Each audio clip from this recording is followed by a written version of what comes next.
be talking to these wonderful people. Once again, we urge you to share the feed on Facebook.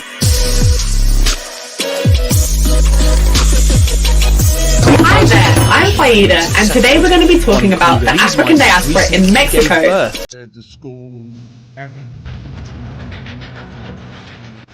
Whether UK likes it or not, I have to leave this country. I became a member and a chief of the vice lord all in one day. All these guys went around the north at Midway Airport.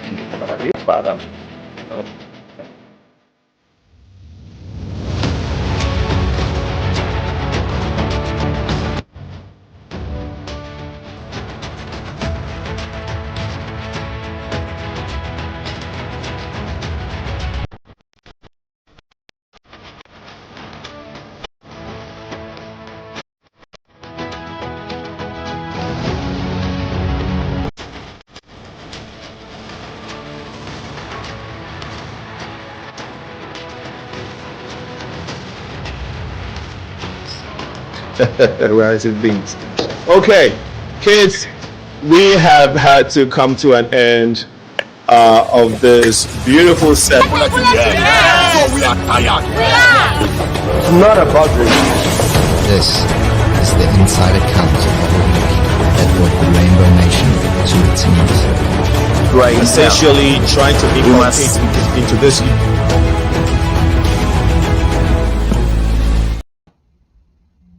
Welcome everyone. This is the Progressive Mind Show. My name is Sena, aka Alinko, and we want to welcome you all to this episode. It is October 15th, 2024, and we want to let our audience know it's been a few months or maybe weeks that we've been off air because we needed to take care of some personal needs, personal projects. But we're back on to our live feed and our live shows every Tuesday. We're here at 6 p.m. And then on Sundays at 4 p.m. to discuss issues regarding the diaspora. On Tuesday, specifically, we talk about matters that are concerning the African diaspora, matters concerning the Chicago city, and issues that are bothering regular folks in the United States. Sundays, we focus on matters going on in Ghana, Africa, and elsewhere. Once again, you're welcome to the #1 community building show in the world. My name is Sena, and we will be discussing the 2024 USA elections with two gentlemen that were scheduled to be on the show today. We are blessed to have one of them. Tyrone is on his way. We would be bringing him to the live feed very soon. If you're watching us on Facebook, know that we are also on YouTube. So just in case one is not working, you can definitely check us out on both on the other. Facebook and YouTube, we're live. We are also working to be live on Instagram, and so you can check us out on Instagram, The Progressive Mind Show on Instagram. So that said, we would like to go to our guest this evening. I also want to encourage our guests, our audience. Once you come on, please remember to share so that folks within your community and your network can be part of the community building agenda. Once again, we want to say that this election has so many important issues. The stakes are very, very high. And we want to be able to touch on some of the things that are very peculiar to people of the African diaspora, regular folks in the United States and elsewhere. That is the economy, immigration, healthcare, and foreign policy. This evening, we are here with Roberto Beto Montano. You can just call him Beto. Roberto, welcome to the Progressive Mind Show, and we're looking forward to having a great conversation. I know you have your own business, and you also are you're also a very strong Democrat advocate. Please take a minute to tell us a little bit about who you are and what you do, Roberto. Well, Senator, thank you very much. I really appreciate the opportunity. I actually have clients in Nigeria, so if anybody from Nigeria can hear us, we appreciate your business. But mainly, I'm a Chicago real estate expert. I come to the show today as a public servant. I was in the Army for 8 years. American Army. I was in the 106th, 107th, 108th Congress as a staffer under the 4th Congressional District. I was chief of staff to the president of the city council in Chicago, and now I serve the public as a friendly neighborhood realtor. And so I'm here to hopefully give some guidance on the election. I've also worked for the Board of Elections, and I've campaigned on many elections, always as a Democrat. And so I welcome the opportunity to be with you and hopefully share my thoughts. Thank you very much, Umberto, and looking forward to a great discussion this evening. And we wanted to start right away with the controversial issue that's going on right now with the statement about KAMALA. No, the statement about Black people not wanting to vote for KAMALA, or seemingly not wanting to support KAMALA by Barack Obama. Do you want to have a take on that? You know, my thing is what's good for Black people is what's good for everybody. We all want the same thing. We want public safety, education. We want economic opportunity. We want our small businesses to thrive. But sometimes we need to be received in our own voice. And I just don't know if the Harris campaign has done the best job of outreach. I think a lot of the members of the African American community have until recently been taken for granted. And I say that as a Democrat. You know, it hurts my heart to say that. But Black women delivered Georgia. And, you know, we need to, you know, honor that. Black men pay taxes. And unfortunately, we don't see them at the polls very often. And because they're not often at the polls, sometimes the campaign managers don't allocate the resources to that demographic. And so just because of historical trends of lack of participation, I think that the campaign, which has limited resources, has chosen to focus in other areas. The other thing is Trump and the Republicans have made overtures. And so I think we have time to have this conversation. And I think this is what you're doing now is very important, because friends tell each other the truth. And the truth is that the Black vote can make all the difference. The diaspora can make all the difference. In Georgia, absolutely. In Michigan, absolutely. And so it's a very powerful, important voice, and we have to give it that respect. Thanks for breaking it down. So a lot of Black men too have share the sentiment that Barack Obama has been talking down at them, and this statement actually comes at a very, very critical time.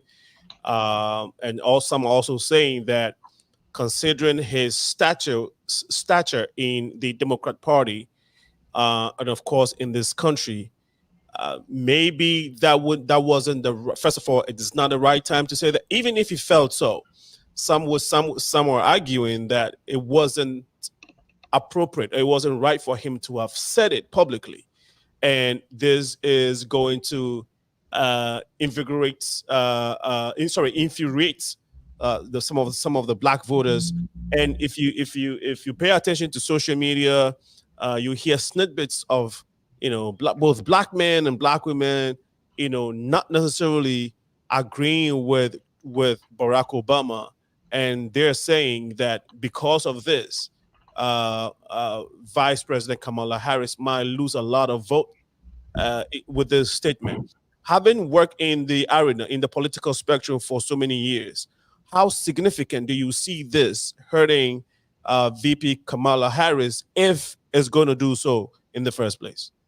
Well, I would just say, you know, what Barack Obama did is important, and it's very valuable that he said that. I think it was important to say it out loud. So wait, before you continue, you were agreeing that it's important that you say it by his. Are you saying that yes, Black men are not really supporting Kamala Harris? That's correct. Yeah. Okay. That's what the polling shows. Yeah. But let me tell you why Barack Obama said that, in my opinion. You know, Barack Obama expressed a concern that some Black men are hesitant to vote for her because of the perception that the party, and Harris specifically, may not be fully addressing the issues that matter to the Black men, like economic challenges, criminal justice reform.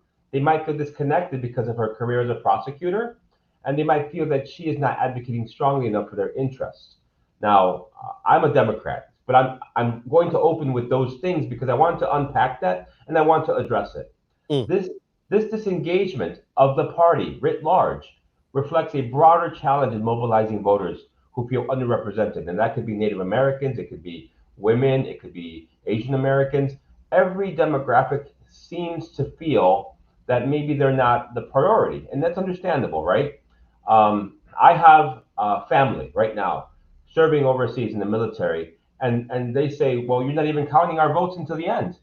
But we are all one country, and everybody's Right. opinion, e pluribus unum, out of many comes one, right? So let me just address those concerns. I'm going to give you 2 or 3 reasons that essentially defend the opinion that black men have not been voting for Kamala Harris and why Barack Obama would say that. Number one, we have a commitment to progress, right? We're forming a more perfect union. We're not perfect. And Obama has always championed policies to improve economic opportunities and to do criminal justice reform. So Barack Obama is a great person to make that statement. He doesn't make it on accident. Number 2, historical context. Obama, as the first black president, understands the complex relationship between black voters and political leadership. I think I mentioned to you off the air that we would not have won except for Georgia, right? And it was black communities that came together to deliver Georgia. And then finally, let me just say that Barack Obama's, I would say, respectful and thoughtful message is just the right medicine to cure this injury.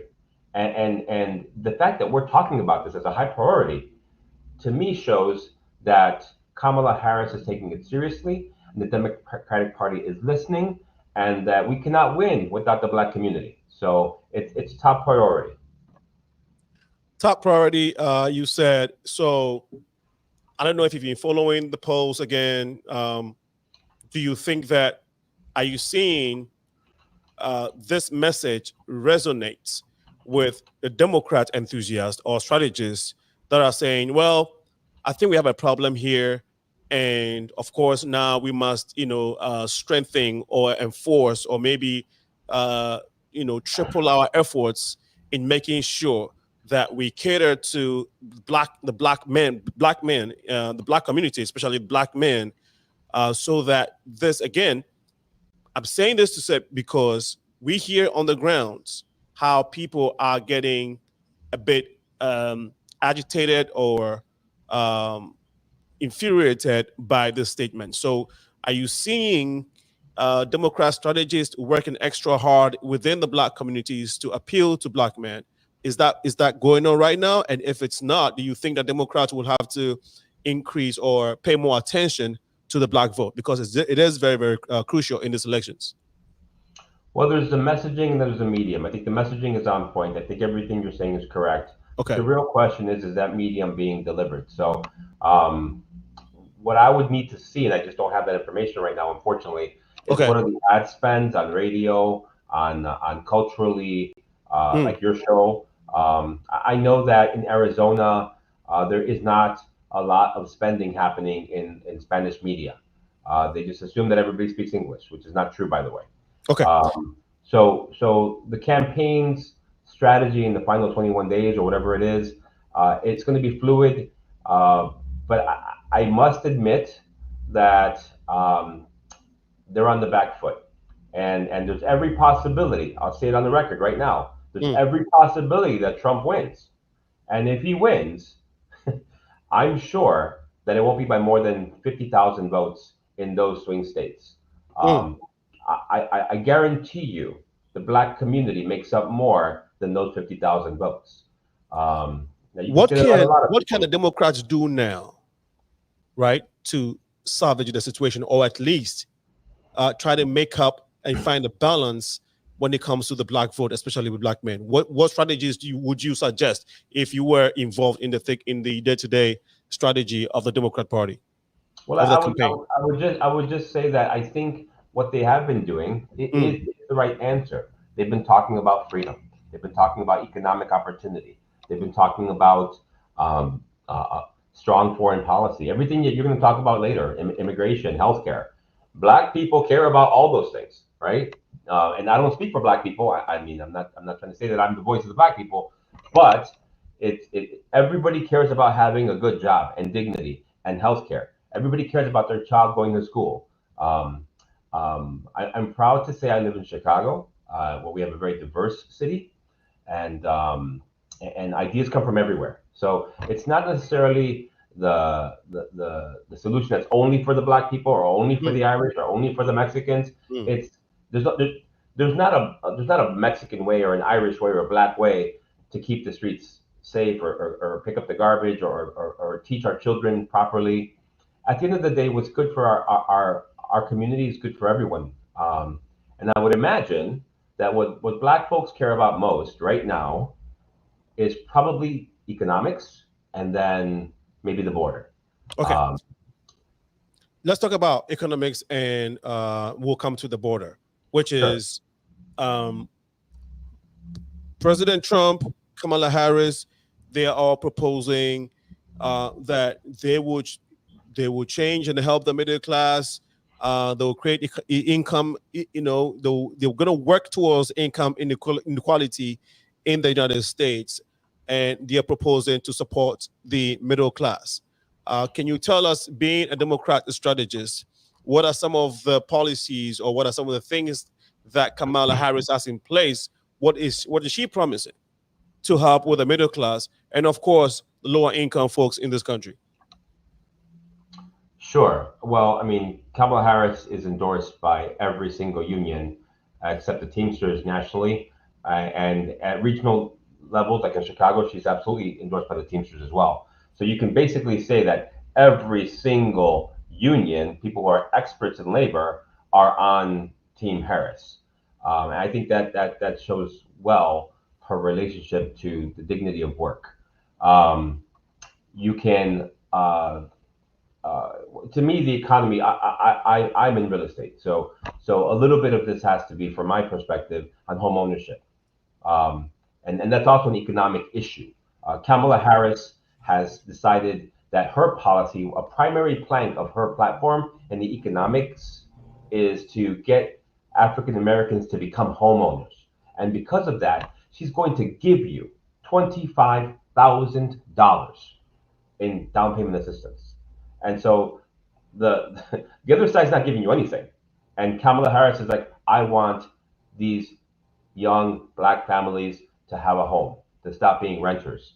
And that's music to my ears, because I think that when you stabilize housing, you stabilize everything else. And there's also workforce development programs. And I would say that in terms of the children, there's going to be increased contribution to the historically Black colleges and universities. So there's multiple ways that African Americans and the diaspora can expect to have a better life under a Harris administration. On the other side, to be fair, they're talking about improving housing by deporting a lot of people, which I don't see how that works. But I think the kinder, smarter, and more realistic option here, if you're looking for a more vibrant economic future, is going to be the Democratic candidate. Okay. Thank you for thanks for that response. Would you agree that the cost of living in this country has gone high over the past 8 years? Yep. Okay. And people are talking about inflation. Now people are talking about inflation. We are feeling that, the rise in inflation and how it's affecting when people that go, groceries, expenditure on food, even the gas, going to get some gas has been a challenge for a lot of people, regular folks, right? Everyday people. And so, again, the conversations on the grounds is that we can't even buy it. We can't go to the grocery store. We can buy gas. Prices are high, and they're comparing this economy to what we had prior, which is Trump's economy. And again, the reality is that people are using these two economies to determine how they vote November 7th. Do they have the right, or do they have the right reasons to think this way? And do you think this is going to play a huge role in November elections when it comes to Kamala Harris' chances of winning the presidential race? Absolutely. So first of all, inflation is very real. Mm. In 2021, it was over 7%. I think it peaked at 8.1% or 9.1%. It's down now to about 2.5. Okay. But it was brutal. It was brutal. Everything's going up month after month after month. Milk, Right. eggs, tires for your car to go to work. Everything's going up, right? But inflation is under control. Just last month, the Federal Reserve, which controls inflation essentially through the Open Markets Committee, they actually lowered interest rates by 0.5% because inflation is under control. The target for the Federal Reserve is 2%, and we're a little bit above that, but it's trending down. The reason that the Federal Reserve decided to lower interest rates is because they started to see that wages were not going too high. We had a lot of labor coming in, and we can talk about migrants later. And inflation was destroying value in post-pandemic, and it was now under control. It's true that we all suffered post-pandemic because of the shocks to supply chain, but that was in the Trump administration. As soon as the Biden administration came in, we put inflation back in the box and it went from about 8 now to about 2. So if anybody's a champion for reducing costs for everyday workers, it's Biden. The thing about economics is you act today and you see the impact as a lagging indicator. All of this horrible inflation, that's on Trump. And by the way, oh, this is so valuable, so important. Trump is talking about tariffs. Today he was in Chicago at the Economic Club, and he said that it was the most beautiful word in the language. Let me tell you what a tariff is. A tariff is a tax. So he's trying to raise taxes on the entire country by making things more expensive to import things that we need, medical supplies, automotive supplies. If you're worried about inflation, you're definitely on Team Harris. So that said, Beto, people are, I mean, there is also the argument, or Trump has made this argument whilst he was president, that other countries or countries that America does businesses must pay their fair share of the tariffs. So it looks like China, for instance, and other developed nations gets American goods and services, and they, of course, the tariffs are higher compared to what these nations are paying in America. So he wants to balance the equation so that they're paying their fair share of tariffs, which is tax, of course. Now, don't you think this is a fair argument? A tariff is a tax on the consumer. And every time that you put a tariff on any product, let's say Chinese cars, okay? Right. Today, he said he's going to do a $2,000 tariff on cars that are imported here.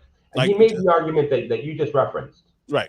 As a consumer, if I have an equal value quality vehicle, an American-made vehicle, and a car made in Mexico, for example, from an American company, by the way, he wants to double, triple, or make 10 times more expensive the one that's made in Mexico. Why? Does that family member that's buying the Honda or the Ford or the Chevy, do they care? Look, people need cars. People need healthcare. The problem with tariffs is, like, I have family. They go to the dentist here, it's very expensive. They hop on a plane to go to Mexico, it's less than half the price. So the value is there, but for some reason, it's way more expensive here. Why is healthcare more expensive here? Well, I'm going to go where it's cheaper. As for the reciprocity with other countries, we have trade agreements, and we belong to this thing called the World Trade Organization. And the mission of that World Trade Organization is to drive down tariffs, because when you impose tariffs, it artificially makes everyone poorer. Now, I'm not saying there shouldn't be any tariffs, but I think that you have to be smart. Um, I think we also have other tools. There's also carrots, not just sticks. Thank God for the CHIPS Act. The CHIPS Act is getting strategic, modern microchips to be built in the United States. And we need that. Our military needs that. If China invades Taiwan, that's 70% of the global chips. So we do have to have some strategic reasons that we do things here, but trade makes everyone better off. Don't you think? So I'm sorry to cut you. Don't you think that his idea of taxing imported products, especially from Asia or China, to increase the demand for American goods and services would be better for the economy in general? You're never going to grow avocados in Chicago. We have to import some stuff.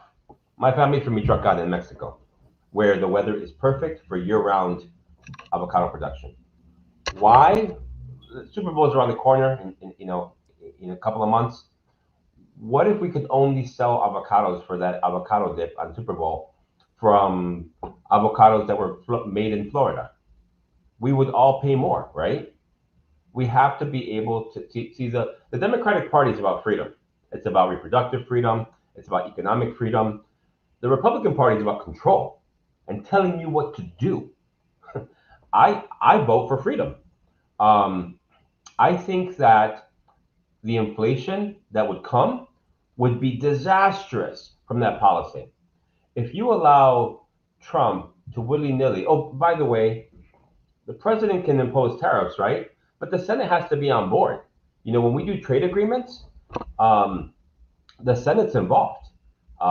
We have this thing called the USMCA, by the way, basically like NAFTA 3.0, the North American Free Trade Agreement. The president has no concerns whatsoever about those long-standing trade treaties. He just wants to wake up on Tuesday and say, tomorrow, if you don't do this or else, and then he hangs up, right? He thinks that this is a game, right, or a game show. The millions, I'm talking about tens of millions of people's lives, depend on a vibrant trade system. We have many, many businesses here whose job it is to do import-export. And so Trump, you know, the one thing that, I'm a business guy, the one thing that business people want is transparency and predictability. We want to know what we're getting, and then we'll pay the price that we think is appropriate. With Trump, you get chaos. And it's going to be very difficult to do business with the US under a Trump administration. That doesn't mean he won't win. He might win. I'm just saying get ready. Because if Trump wins, and if he's true to his campaign promises, we will all suffer financially. So why do you think with this brilliant presentation, brilliant points that you're making, which should make sense for everyone to say, okay, Kamala would be the right person for this country. Why do you think Trump is gaining momentum across the nation and also in swing states? Well, he's losing the popular vote. Okay. The majority of Americans are not voting for him. In fact, the majority of Americans didn't vote for him last time. The majority of Americans voted for Hillary. But this is not a popular vote, right? It's an electoral vote. We have the Electoral College. But the majority of people are with Kamala. That being said, it's easy to micro-target pockets and say, persuade them, okay, with messaging. Trump has what I would respectfully call a nativist, populist message. And when people are hurting, that sounds good, right? It sounds good to say, I'm going to get rid of all of these immigrants. He's talking about deporting 11 million people at the point of a gun. That's not going to happen. You know that. The fact that he is essentially lying about his plans, to me would just disqualify him outright. But people like to hear that they're right and they want to blame someone. That's an important piece here. If you're struggling, my solution is to help you. My solution is not to blame someone else for your struggle. Look at the fentanyl crisis. That just devastated our country, right? And it was every state suffered from it. Look at when NAFTA first came in, the jobs that went overseas. A lot of people in the end of their career lost their jobs when the factories shut down. So Trump's America First populist arguments, they sound interesting until we need our friends, right? What happens when we have a military issue? Okay. Well, under George Bush, another Republican, we were able to rally the world, right? We had friendly relations with the rest of the world. America's superpower, it's not the 1.2 million members of the army. It's our positive leadership relationships with other nations. And Trump is not he doesn't play well with others. So Right. strategically, So Trump makes America weak. yeah. Strategically, Trump makes America weak. On that note, we will take a short break. When we come back, we will continue the discussion on the 2024 USA elections coming up November 7th. And we are having a Democrats and we were scheduled to have a Democrat and Republican debate, somewhat views, I'll say, or in other words, views on why the American people should vote for Kamala Harris or President Trump. We were scheduled on the bill to have Tyrone Muhammad, who is the founder of Xcons for Trump. He had a little bit of delay due to traffic and some other issues. We have him on now. We're going to be bringing him into the studios. Before that, you heard Beto, who is a Democrat strategist, making the point for why Kamala Harris will be the best president for this country. We'll take a short break. When we come back, we will bring Tyrone into the studios, give him the chance to present his views on what some of the things that we have discussed so far, and then we can get into the other conversations regarding this evening's episode. This is the Progressive Mind Show. My name is Senna. Once you are here, please make sure you like the page on Facebook. You share it with your network and your friends. Whilst you're on YouTube, please like it. When we come back, the conversation on the 2024 USA elections will continue. Stay tuned.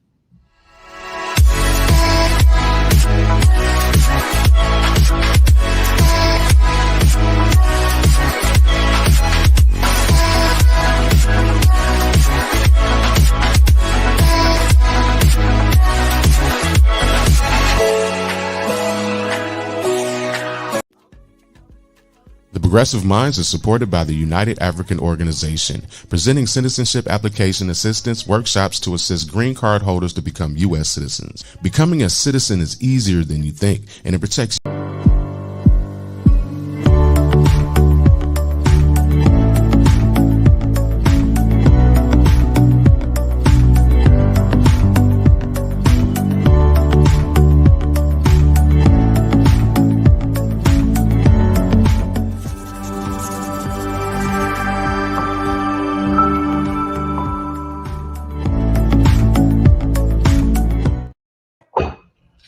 Welcome back to the show. This is the Progressive Minds. It's 6:34 p.m. Central, and again we are discussing the USA 2024 elections. The areas we are focusing on are immigration, the economy, foreign policy, and healthcare. And of course, we just touched on the comment made by Barack Obama regarding black men not wanting to vote for Kamala Harris.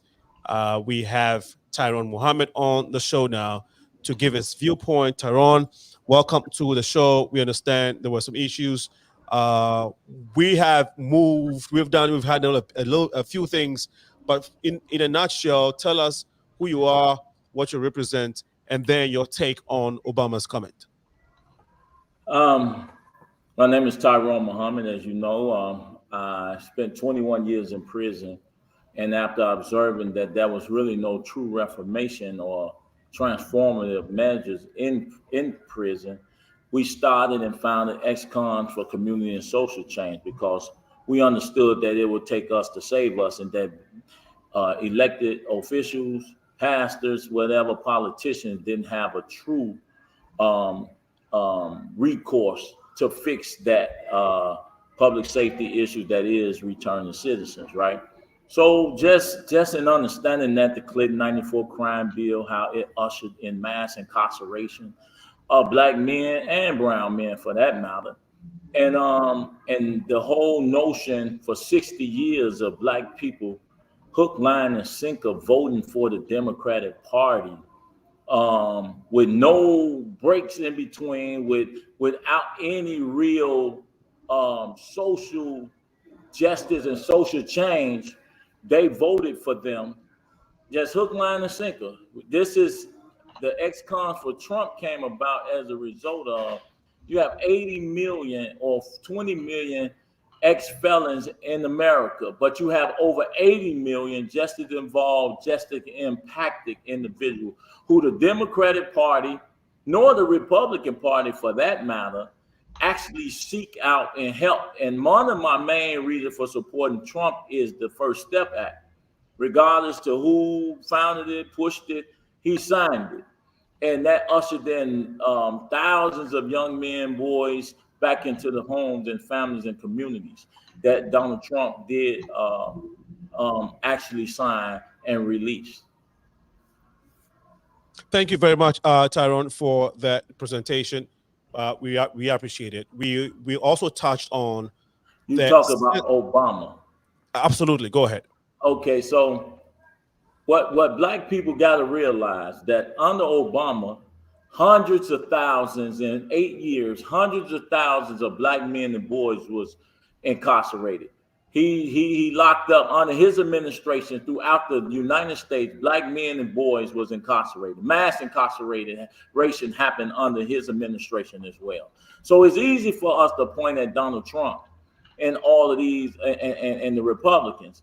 But we have consistently, and even in Illinois, where Obama is from, Chicago, Illinois, where he's from, this is a Democratic-led state.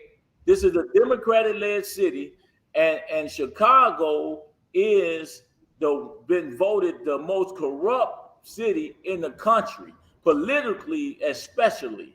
And we also have some of the highest crime rates and most disinvestment and unemployment than any other city that I've visited throughout America. And Obama in Chicago has never carried a real relevance to black people and black men in this city. We never saw Obama as our brother and friend, just like Kamala Harris. Obama is the same policy in a different gender. In other words, just like she said, I'm not going to do anything for just black people, Obama has consistently said that throughout his administration. So he has never been for us and our communities. And with the highest violence rate in the world, in the country, in his city that he lived, that he owned a home in, and where his children went to school, Obama has really never said anything major or done anything major in this state, in this city, for black men and boys who fall victim of gun violence as well as disinvestment. Do you think his statement is valid when it comes to black men now wanting to vote for Kamala? I don't think it's valid in terms of that. I think that black men are just tired. We have historically, as black men, been conservative in our views about family, in our views about employment and opportunities, in our views about our masculinity. We have historically had a different notion and concept about black masculinity and what that represents. So with all the progressivism, with all of like in this case, socialism, and all of the narrative that's been painted, where in Chicago, it seemed as if a lot of the issues and policies all centered around gender, transgender, centered around reproduction rights, Not it's not centered around how do black men become fathers and family, great husbands and family members. It's not centered around how you fix the mass incarceration, how you fix the death and the murder of black men and boys in the city. It's not centered around that. So this is a problem for us. You also said that Kamala Harris made a statement, and I think there's an open is a public information. I mean, she said somewhere some time ago that she doesn't have a specific plan for black people. But we also know that there are specific groups in this country that have gotten some specific plans and policies being catered to. Do you think? Let me ask Beto. But that's the hypocrisy of it all. You have a plan. They created a whole Asian hate. The Jews have a plan for the Jews. They have a plan even for non-citizens, which are migrants. But you have no plans for black men and boys. In Chicago alone, last year, over 150 black women and children was murdered. In Chicago, the unemployment rate for 18 to 24, some of the most dangerous young men and dangerous times in men's life in that age, is probably over 60% unemployment rate, which also translate into more violence, more home invasions, more carjackings, more of everything that's against our communities. So there's no training opportunities in abundance for this population, this class and cast of individuals, nor is there any real education and economic opportunities, or housing. But everyone else receives, even though we on every social economic level, black men and black communities are at the lowest. That means everyone from education, that means from employment, training, that means from mass incarceration and black death. Beto, you've heard Tyrone speak on a few things. Would you want to respond to anything that he said so far? Sure, of course. A lot of the struggles that he's bringing up resonate with brown men as well, and I understand that. I saw some brothers basically kill themselves during the pandemic with depression because they had no economic opportunities. I have a neighbor, I won't say his name, but he was a busboy, and then the restaurant shut down, and he had no opportunity, no way to feed his family. But that's why Kamala Harris has some policies, which, if I may, I'd like to give you 2 or 3 that I think would be helpful, not just to brown men, but to black men and to everyone. One of the challenges that we see in the black community as a real estate advisor is that black men don't have access to wealth building instruments like small businesses or home ownership. They have recidivism reduction challenges because they have to check the box, right? Well, it was Barack Obama who supported the removal of the box. It used to be you had to say that you had conviction, and I'm sure Muhammad can educate me on this, but I think that was a good thing for black men. Getting $25,000 for your first home as a down payment, if you've never been a homeowner, and there's a lot more black people that are going to benefit because they haven't been homeowners, getting $25,000 for that down payment, that's that first step towards freedom. Having a forgivable business loan for black entrepreneurs of $20,000, that's going to help build that community so that we can help each other. Obviously, I'm not going to say anything bad about Trump. He did some good work with the HBCUs, but Kamala Harris is from an HBCU, right? So she's also going to do that. She's part of a sorority, apprenticeship, jobs. I think that's going to be a stronghold for the Democratic perspective, and I only say that because every single union except for the National Teamsters has supported Kamala. So when it comes to labor, when it comes to health equity, when it comes to the housing, entrepreneurship, I just see a lot of good things that could happen for the black community. Now, I don't speak for the black community. I wouldn't dare say that. But I can tell you that Hispanics, a lot of us are excited about those opportunities. Okay, thank you. So go ahead. Okay, I'll let you respond. Brother go ahead, Roberto, and you can call me Tyrone. So one thing is for sure, Senator, Donald Trump is not in authority right now. Okay. Kamala Harris wants us to believe that her and Joe Biden are currently, for the last 3 years, have been everything that Brother Roberto just spoke of. They have the power and authority to do it now. They haven't done it, and you want me now to believe that she is intent on doing it when we elect her while they're already elected, right? So we are to believe, and the history of black men and our condition, Roberto, is probably a little different because we come with no culture. We come with no language. The difference between the black and brown brother, and I spent I did 21 years, Brother Roberto, with my Puerto Rican, Mexican, and Latino brothers, who we all share a commonality in terms of gang, drugs, and violence in our neighborhoods. And we have increasingly seen a decrease in population, a decrease in housing, a decrease in equity. When I go to my brown brothers' neighborhood center, they own the stores and businesses. If it's the Mexican brothers, they got tacos. I couldn't open a soul food restaurant in a humble part, or maybe because my Puerto Rican brothers will probably see the African connection and vote and support that. But I couldn't live Mexico. I couldn't open that and expect to succeed, just like my Mexican brother can open the taco stand, and we will actually patronize it and support it. They able to open and have carts of corn and food on our corners with their cultural food, and we support it. But what happens is, on every social economical level, black people are at the bottom and increasingly becoming worse in the light of all of the disinvestment. We have a government, and I'm not talking about no Democrats and no Republicans. I'm talking about black elected officials in this city, in this state, has also voted for nearly $1 billion in Chicago to be given to non-citizens, while black communities are suffering. So when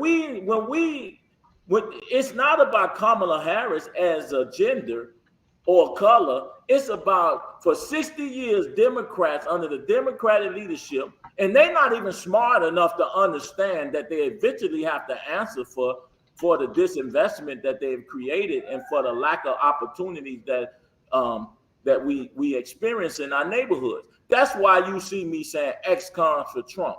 Not that I care about Trump, not that I give a damn about Kamala Harris. That doesn't even matter to me. That we all are Americans. Money has been allocated for non-citizens that hasn't been allocated for us. The violence has not been dealt with in our communities, and the mass disinvestment is a problem in these communities and cities all over America that's Democratic led. See, all politics is local, Senator. They can't blame Trump for the issues and madness in all these Democratic-led cities. They can't do it. And Roberto, if he's gonna be truthful with you, he can tell you that the Democratic Party has failed and have fallen short. Even if he can't tell you what black people need, his eyes are well enough that he knows that the Democrats have failed black people. Okay, I will come back to what Trump has done for the black community versus Kamala Harris, but we have a few comments that I was going to get to earlier, Roberto, when you were speaking, which came from this brother right here, Leonard Roy. Sorry, he said 0.5% of the interest rate doesn't mean a hill of beans. I think that this was what I was going to go to. This comment right here, it says 25,000 means nothing in the real estate market when people have bad or no established credit. This is a comment he made when you were talking about how Kamala Harris intends to give black people or regular folks 25,000 credit to buy homes. Now, this is his comment. You want to respond to that real quick, Beto? Sure. So there's two kinds of credit. One goes through desktop underwriting and one is manual underwriting. Get yourself a good realtor that can guide you on the way. Because you can have alternate means of credit. This is a very important point. If you have a cell phone bill, that's going to be deal with credit. If you have a utility you pay, that's credit. Cable, that can build your credit. If you own a car, you probably are paying on that. That's credit. Credit can be rebuilt. I would say that very few people have no credit, and that unless you're like a teenager, but credit's part of the story. You know, you're going to have credit a little bit. And basically, the way I see it, if you're working and you're paying rent, you need to fire your landlord. You need to go ahead and pay you're already paying a mortgage. Just pay your own mortgage. When you look at credit, anybody with a 580 or more can get an FHA product. And that's not a Trump issue, or that's just how the FHA has always been. If you have a 580, that's all you need. You qualify for a mortgage. And if you have below a 580, right?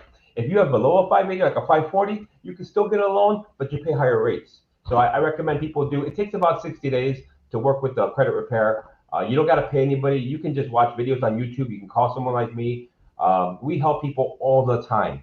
I got a brother who, a Humble Park brother, and he's black, and you know, he's a sheriff, and he had a job, and he got laid off, unfortunately. So he lost his job.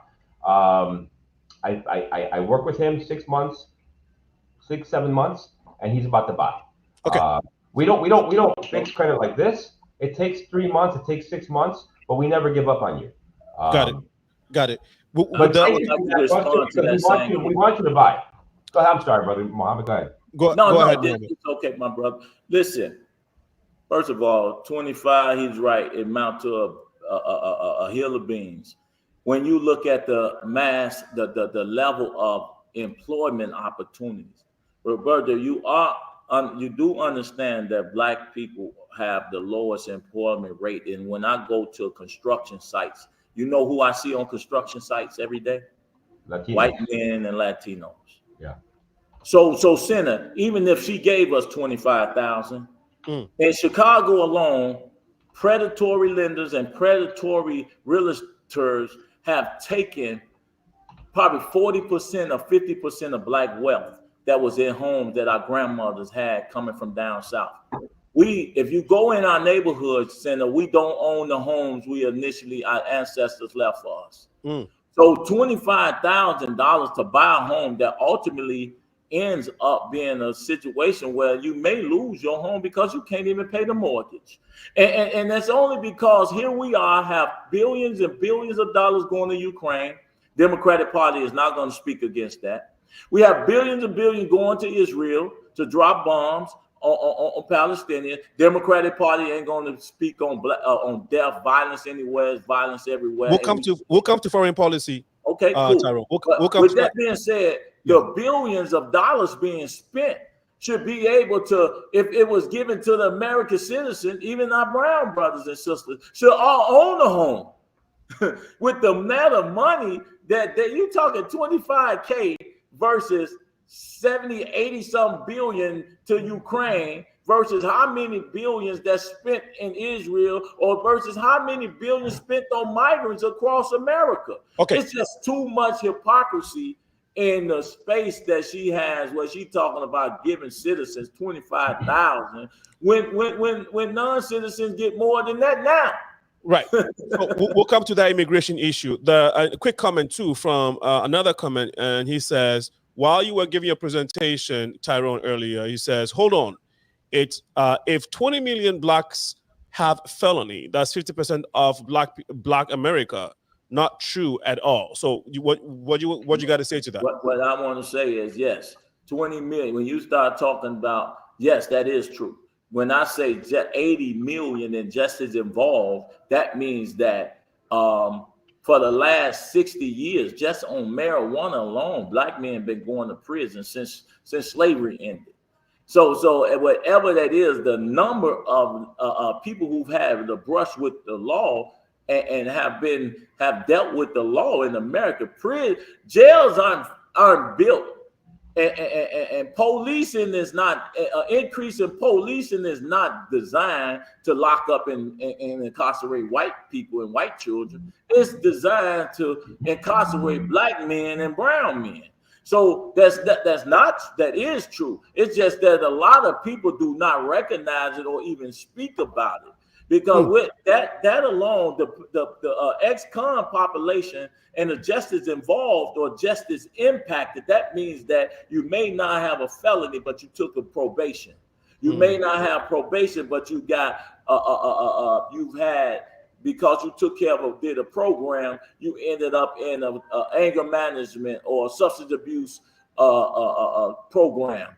That is, we have been impacted by crime, and we know somebody. Everybody online knows somebody or two somebodies that's been incarcerated or been impacted by the prison or the judicial system. That's okay. Thanks for making that point. The last comment here. He says, Harris just said that she's going to give black men 20,000 forgiveness loans. She also said she's going to legalize. He said she also going to legalize weed. Now let's stay on this for a second. Does legalizing weed a profound statement? Is it even a thing that should motivate black people to want to vote for a particular party? I want that question first, Roberto, because I've been fighting, Senator. You know, I've been fighting for the cannabis prohibition against cannabis for the last 7 years now. Yes, go ahead. So, Roberto, 90% of all dispensaries are owned by white men, right? And 80, what is it? So we talking about for 60 years, we've been incarcerated. We built the black market with our bodies from mass incarceration. Yet she talks about making weed legal when we don't own the dispensaries. The only way she can forgive anything is to, first of all, fix the damage that was caused by the war on drug, Reagan's war on drug, and Clinton 94 crime bill. Fix that damage, trace that down, track that down, and figure out why and how the war on drug has violated our community so much. Furthermore, if she was serious about legalizing weed, she would say then that legalizing weed in an existence, and when you legalize it across the country, since it's only legal in 22 states, and she legalized it in 50 states, then the black people and those most affected by the cannabis prohibition should own the dispensaries from the wealth producing that's produced from the sales of marijuana. In Chicago alone, last year they made $4 billion, and $700 million of that was tax dollars, and not a tenth of that has reached our communities. So what that tell you about the weed, and it's rather disrespectful that you would say that to black people as though black people are the majority, as though black people are the only ones using weed, and it almost comes back to the thing of having Megan Thee Stallion shake her butt at the Democratic National Convention, as though that's going to draw black women in because somebody shake their booty. So, man, I think they are tone deaf. They culturally tone deaf. They're insensitive because you got black men still in prison for weed now, and a lot of us still can't get jobs because of our weed incarcerations and violations. She should not use that. Thanks for that point. She should not. Yeah, she should not use that. Okay, Beto. It's true that former President Bill Clinton's crime bill incarcerated a lot of black people. This is a huge conversation. It is also said that VP Kamala Harris, when she was a prosecutor, of course she was doing her job, but she had to put a lot of people in jail. Now. For weed.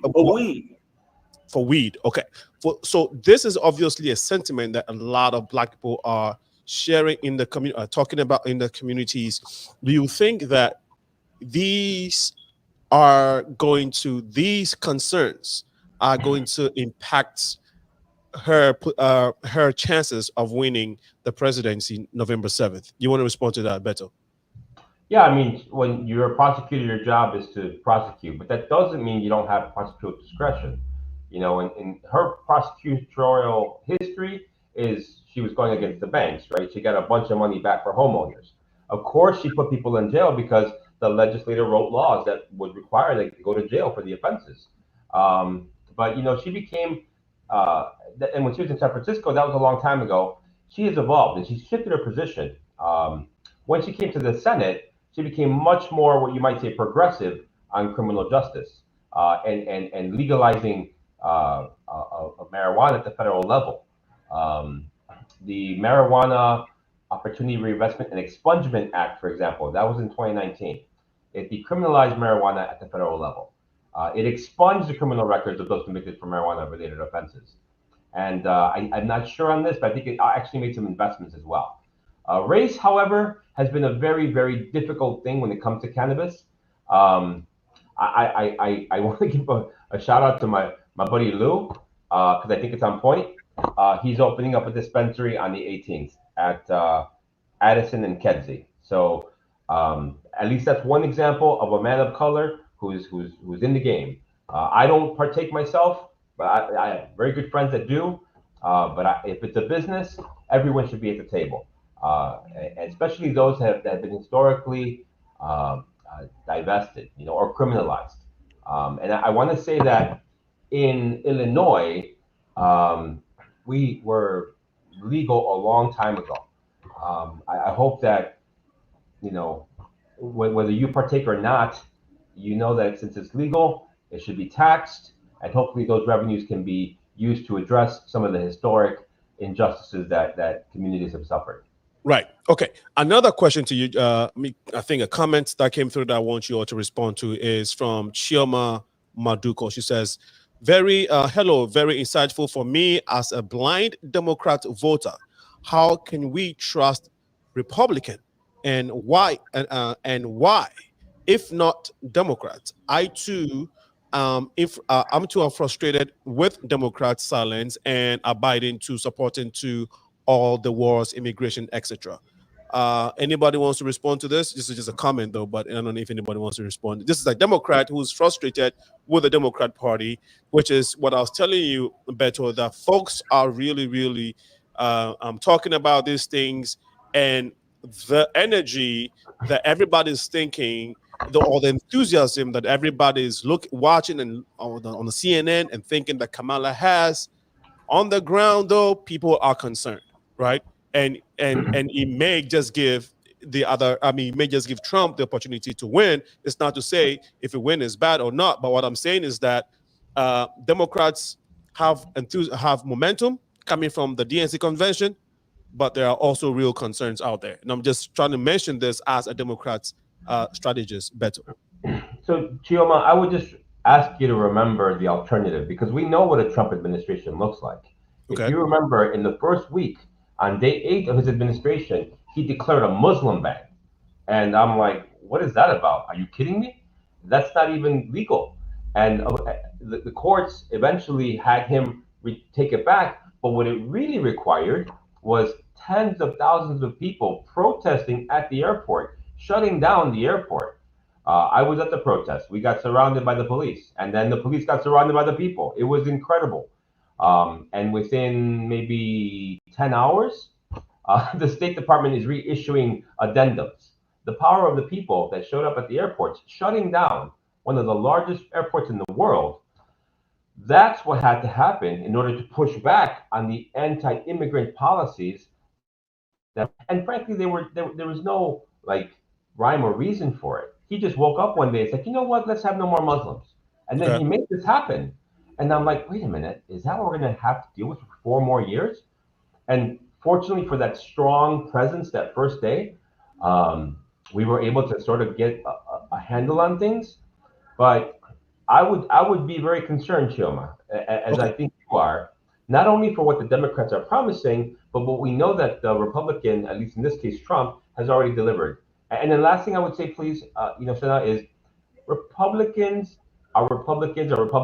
They're not all the same. So the Trump Republican Party is not the same as the McCain people or the George Bush people or the Mitt Romney people. So I'm not attacking all Republicans. I have a lot of Republican friends. I have a lot of Republican clients. But the Trump policies, those are the ones that, in my opinion, are rooted in some very, very anti-American perspectives. Tyrone, you want to respond to that real quick? Absolutely, absolutely. So, Chama, let me say this to you. Trump has been in office 4 years. Democrats have been in office 12. I'm gonna say this again. He wants to, our brother Bita wants to talk about Trump and Trump policies. I'm telling you, the sentiment that you're feeling, the blind voting of Democratic Party that you have come to recognize, and whether Beto wants to admit it or not, he's not the guy. He's not a part of the young, the Latin King, the Latin folks, the SDs. He's not those, the 2-6. He's not in tune with those brothers that, and he may be, but those brothers in the streets that have felt the sting under the Democratic Party in this state and in the states I've visited that's Democratic ran, and even in the prison industrial complexes, they are not voting for Democrats. They are not for that, because just like black people, the Democrat has, we have our boule class and our bourgeoisie class of Democrats who hook, line, and sinker usher in, and pastors and politicians that usher in Democratic policies that hasn't served our communities. And just like in our Latino community, there are the boule and the bourgeoisie classes that also do the bidding for Democrats, and they also do the bidding of Republicans. So what I'm saying to you, Chima, is it Chioma? Is that Trump said, what do you have to lose? You know why he's able to say, what do you have to lose? Because under him, there was really no wars. Look at the wars that we're under. They're not under the money that we're spending. So if we're going to war, that means we condone it, because these are the people we elected to keep us at peace. And these are the people we elected to protect our borders. So with Trump administration versus the 12 years of what we've had on the Democratic Party versus the Trump administration hasn't served our communities, and we can prove that at no limited time. Chioma, all you got to do is go to Inglewood, Woodlawn, Roseland, what is it, Lawndale, Auburn, Gresham. All you have to do is travel to these communities. Don't travel downtown. Travel to these communities, whether it's St. Louis, Baltimore, whether it's LA, whether it's New York. Go to those communities that's led by Democrats and see the conditions of our people. Thank you for your point, making that point, Tyrone and Beto. We will take, I think, 2 more comments or questions. Now, I vote for Beto. I vote for Beto because I believe we can negotiate with Beto. Just like I believe as a businessman, I can negotiate with Trump better than I could negotiate with Kamala Harris. Okay. So we got some jerk chicken on 77th State, brother. I'll hook you up. Jerk chicken tacos on 77th State. Good stuff. Well, we'll take again 2 more comments, and then we will take a short break and then come back and talk about immigration, and then we'll look at other things. This is the Progressive Mind Show. This is the 2024 U.S. debate, U.S. elections debate with Can I answer this comment later with John Obin real quick? Yes, exactly. I would give you the chance to respond to, but just go ahead. Go ahead and respond to his, which is. He says at the end part, the systemic disparity is indespicable. It is. However, a candidate whose slogan only separate than build is not what America wants. Let me say this, Brother John, that is what America is. America is separated. The north side don't look like the west side. The west side don't look, east side don't look like the south side. America has always been separated. And has always, even when Dr. King came to Chicago, he saw the systemic segregation. Our communities are segregated. That has nothing to do with Trump. That was there before Trump, and it's going to be there after Trump if we don't select and elect the right people to deal with this local politics. That's what's really important to us. Trump and Harris are just a temporary fancy that everybody is. This is the election season that we're in, but we've been separated. America is separated. There's no such thing as the United States of America, because if it was, Brother John, there would be no such thing as Democrats and Republicans. Okay.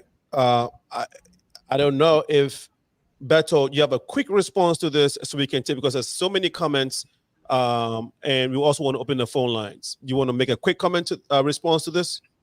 Yeah, I just want to say, you know, when we talk about systemic disparity, I agree that it's indisputable. And you know, we have a party that is pushing for that divide, and we have a party that is pushing for the healing. Nobody's perfect, but we know which party is asking to, you know, deport 12 million people that live here. And we know which party is talking about creating more housing. Oh, and just two more things. We have had 12 years of a Democratic president, right? Obama and Biden. We've also had 12 years since 2000 in Bush and Trump. So, you know, we've all screwed up. You know, let he who is without sin throw the first stone.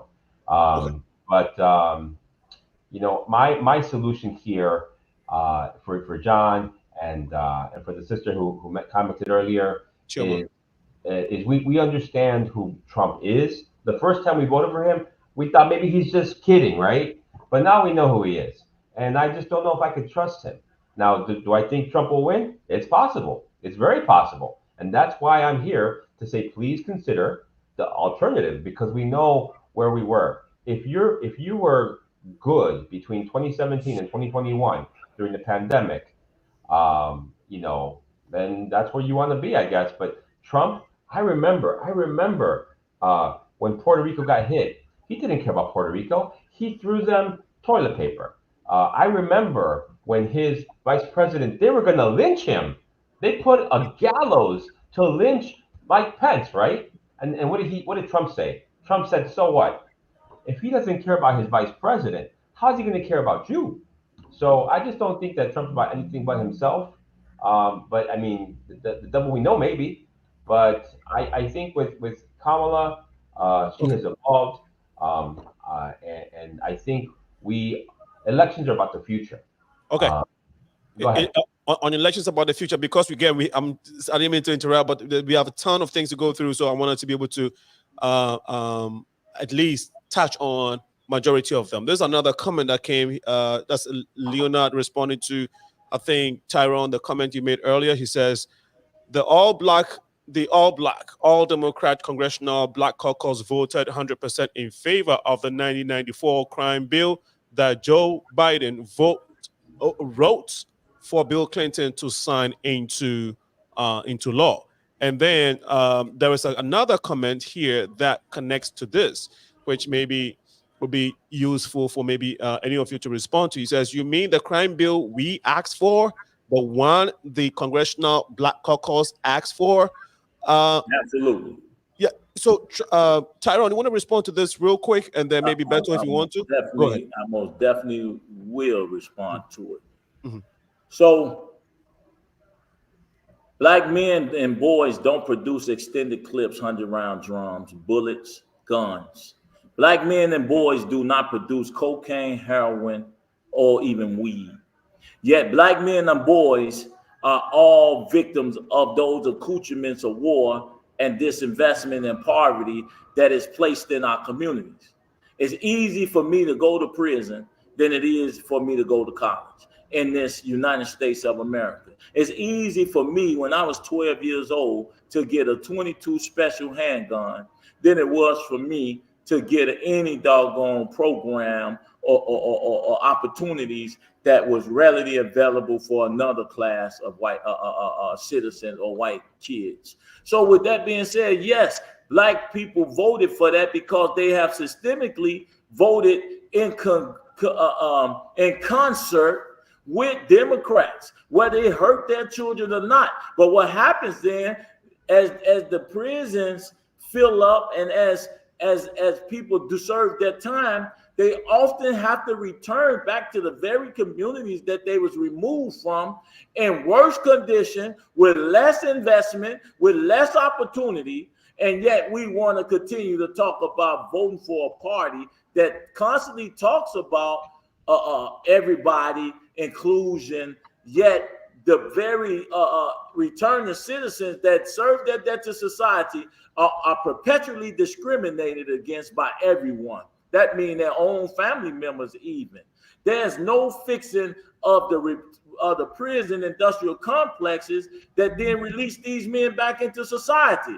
And then we are now afraid and frightened for our own against our own children and nephews that we can't even control, because laws come into place that even stop you from even properly disciplining your children. Those laws are under Democratic Party. And it's unfortunate that we have to even play this game. And Roberto, no, you can't even you spare the rod, spoil the child. The Bible, the Quran, and all of those books are not real in America when it comes to politics, to actually exercise the way God or the scriptures say you should deal with your own children. Okay, and so on that, from what you just said, the crime bill was egregious, and I think the crime bill didn't have repair and response, because 80%, according, I'm gonna say this, 80%, let's say 75% of the people who go to jail ultimately return back to society. Yet prisons are no more than warehouse. I know I did 21 years, Roberto. They are no more than warehouse. And the men return back into society, often worse often when they went in, because they now have gotten in contact and in touch with men who've done all type of manner of murders and crimes and violations of society. Now they be released back into society, better criminals instead of better people. Okay. Beto, you want to respond real quick? There's a comment here that Sure, I want yeah, to. you know, there's absolute agreement on a lot of the criticisms, but let's not forget that the crime bill did have good things that came about it. There was the assault weapons ban. There was the Violence Against Women Act. The assault weapons ban over 10 years significantly decreased the deaths, and a lot of that was in the African American communities. The Violence Against Women Act that helped with funding for services, mental health. It did also have an immigrant component, which we may disagree on, but there was, at its heart, victims protection. Now, I'm not for the military-industrial complex or the prison-industrial complex. I understand that, you know, black bodies were used to fuel that machine, and I'm against that. But the crime bill was something that the Black Caucus asked for. There were positive outcomes. Unfortunately, the sunset provisions on the assault weapons ban made it go away in 2004. And as soon as that happened, deaths started coming back up. But Bill Clinton didn't sign that by himself in the dark room. That was a conversation that we had as a nation. And at the time, the large capacity magazines, the assault, there was I think it was like a dozen or more different specific types of semi-automatic weapons that were defined as assault weapons. Those were taken off the streets, and you know, those weapons of war belong somewhere far away from our cities and far away from the innocents.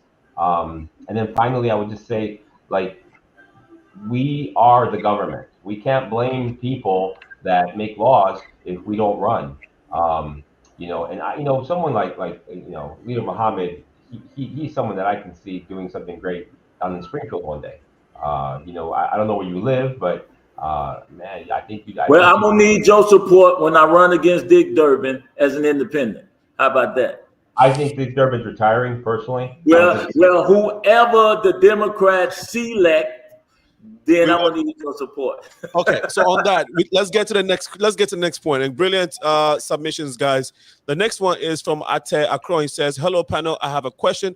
As a Christian man with a business, a wife, and 2 kids with good income, what benefit to the Democrats give such a person? What benefit do the Democrats give such a person?" Beto, you want to take it from here, and then Tyrone would chime in if he wants. Sure. Well, first of all, $20,000. You're a businessman. You're going to get 20 grand as a forgivable loan for your small business. You say you have children. You're going to get $2,000 per kid to the child tax credit. You're going to get an earned income tax credit. If you have someone in your family that you take care of, you can get dependent care credit. That's to be specific. That's if you have expenses. It's 35% of the expenses. I forget the limit, but I think it's like 5,000. And then of course you have a health savings account. All of those are just like tip of the iceberg. We don't have a lot of time here.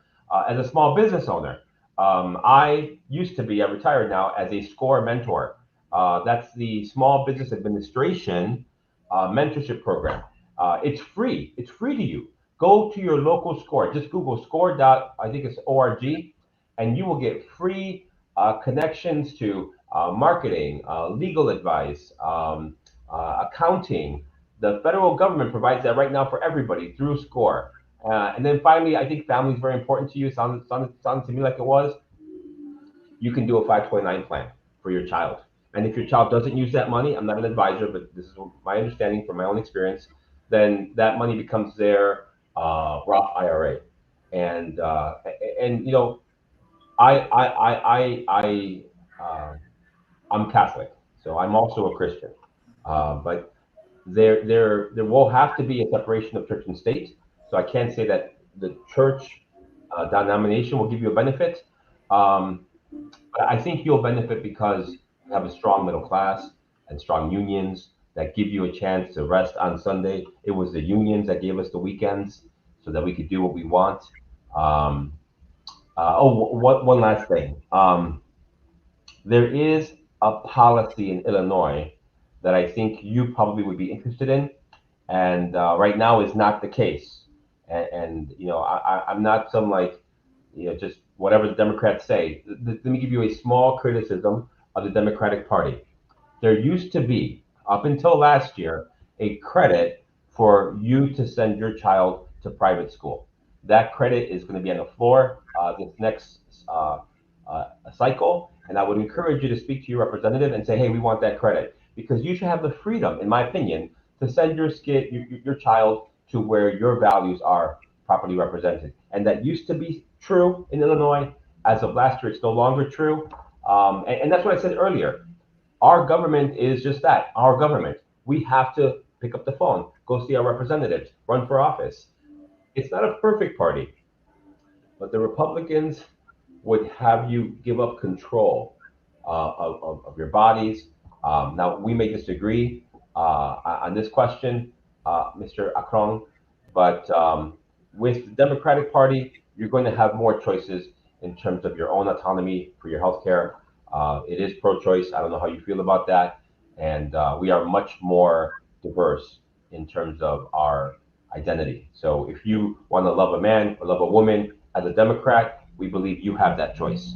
Now, our Republican friends, sometimes they rally around the Bible. And I would just say to you that Trump is happy to sell you a Bible, but I don't know that he's really read it. I don't know that he's taken the scriptures to heart, because the Lord that I serve is about loving your neighbor. And in my opinion, respectfully, I think Trump is about loving himself. Okay, thank you. Do you want to touch on that real quick, Tyrone? Absolutely. Go ahead. The operative word that our brother Acton, and he said he as a Christian with a business. Then he further say with wife and 2 children. First of all, as a Christian man, you in the business, you already rocking conservative values right there. Because Christ not talking about no man and no woman having sex. I mean, no 2 men and no 2 women. Jesus would speak against that, brother Bito. You know that as a Christian man, if you follow in the book, in the scripture, you would not find that nowhere in the book. I've been grandma been teaching me that book since I was a child, and you would not find that. Trump is pro-business, and we know that's the truth. Some people say he's more about business than he is about the people. He's business. As a wife and 2 kids, if you had it to Planned Parenthood, brother, you would have probably been at the abortion clinic. And your wife probably wouldn't have had the opportunity because of your Christian values. That's probably why you have 2 children. And you got a good income and benefit. I think you are more conservative.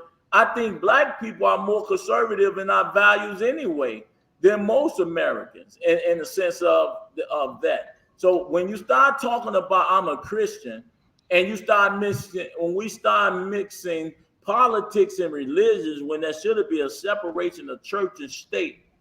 Those two shouldn't even mix, because if Jesus was present, he wouldn't accept neither party. Let me say this again. If Jesus was present, and he is, and he's always present because he's in each and every one of us, he would not accept a party, a Democrats or Republican. In their current formulation, both parties are lacking and wanting, and they will both go to hell. So to even line up with party ideas versus United Nations or United States of America automatically entail division and rancor. See, I can say that because I'm not loyal to no party.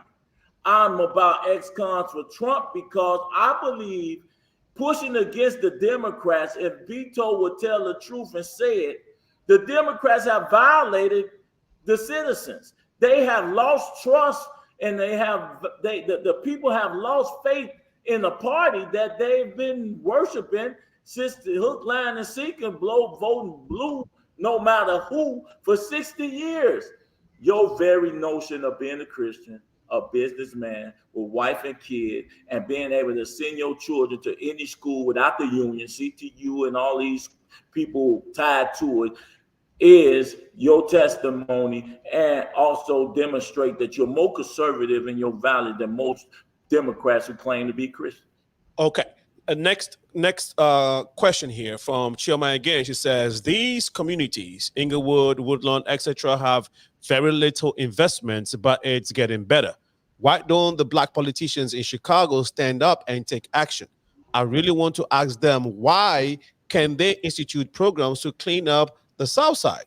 The problem is very local. Why are we looking to presidential parties for local issues?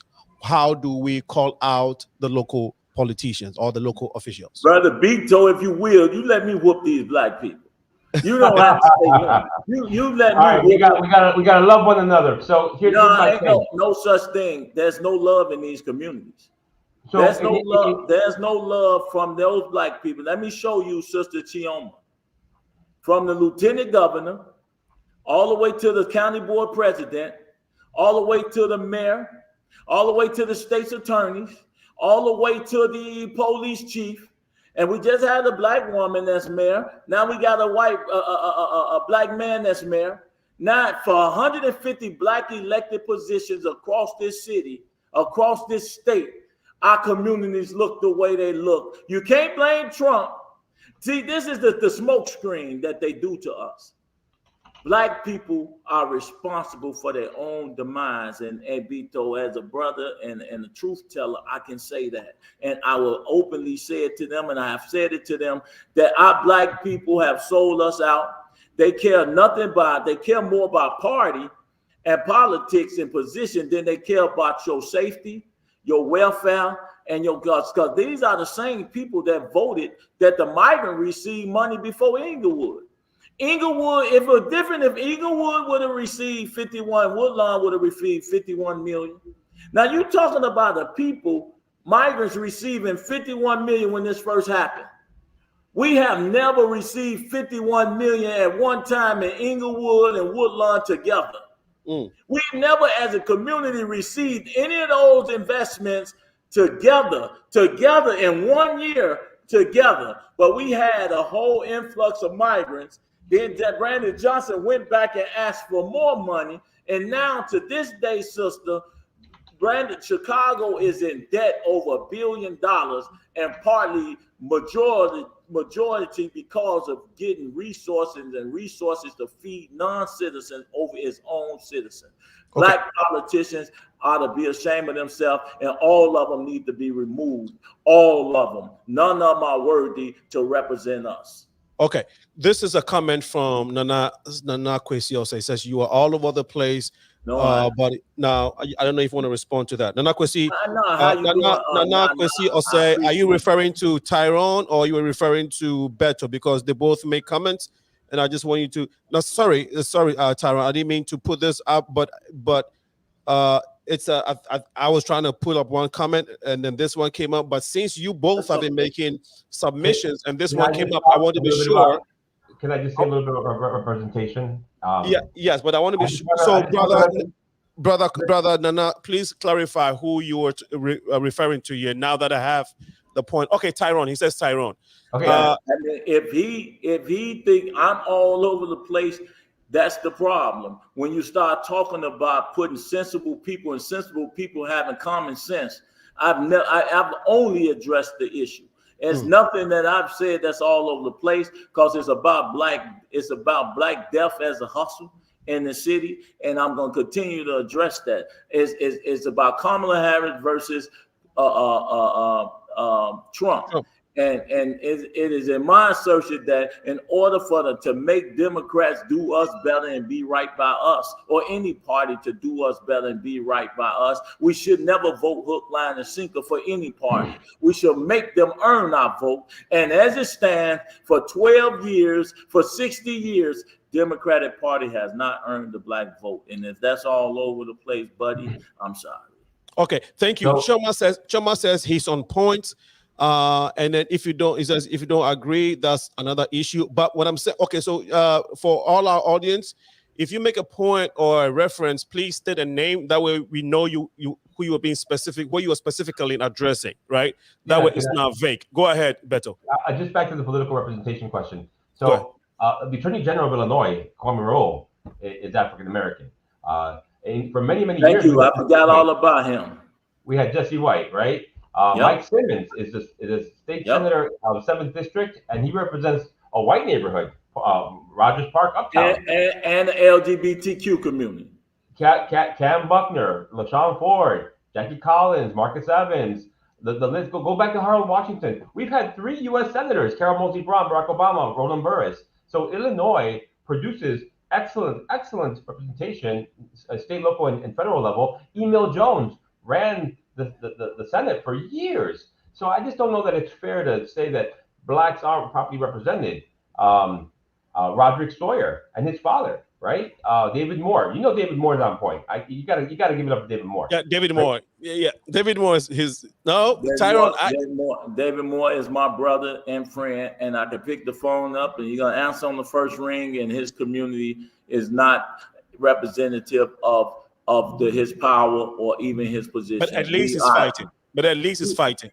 No, he's fighting, but then you can't fight a union couldn't fight Lori, and he couldn't fight Brandon because they are special interest group led by these aldermen. So that's not his fault, though. He's right now. No, it's his fault. It's all of their fault. It's all of their fault. That's why Beto said what he said. Is to my point, black politicians need their butt ran out of the city of Chicago because don't forget the Supreme Court. We got Joy Cunningham now. Joy Cunningham is a black woman on the Supreme Court. Please. Okay. Please. So on that note, color is no excuse for disinvestment. On that note, gentlemen, we'll come back and we'll go to immigration. This has been the conversation on the 2024 election. Stay tuned. We shall be right back.